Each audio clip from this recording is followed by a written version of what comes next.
மிகுதியாய் இருக்கும் என்று சொல்லி வேதம் சொல்லுகிறது. அது மிகுந்த ஒரு கனத்தை கொடுக்கிறதா இருக்கிறது. உங்களுடைய பிள்ளைகளுக்கு அது உகந்த ஒரு வாசனையா இருக்குங்க. நீங்க கணவன் மனைவி நீங்க வீட்டுல எப்படி இருக்கிறீர்களோ அதே போலதான் உங்க பிள்ளைகளும் பின்வரும் சந்ததிகளும் அதை பார்த்து அவர்கள் என்ன பண்ணுவார்களாம், ஆசீர்வதிக்கப்படுவார்கள் என்று சொல்லி வேதம் சொல்லுகிறது.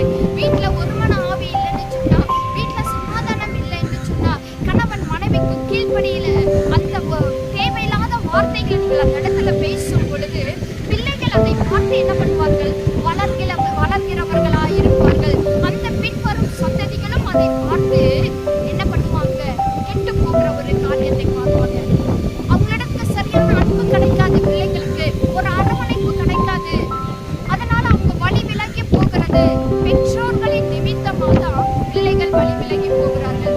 அப்போ இந்த இடத்துல நம்ம என்ன பார்க்கிறோம் என்று சொன்னால், கணவன் மனைவிக்கு கீழ்ப்படிய வேண்டும், மனைவியும் தன் சொந்த புருஷனுக்கு கீழ்ப்படியும் பொழுது எல்லா கனமும் மகிமையும் ஆசீர்வாதங்களையும் ஐஸ்வர்யங்களையும் தேவன் உங்களுக்கு அளவில்லாதபடி கொடுக்க வல்லவராயிருக்கிறார்.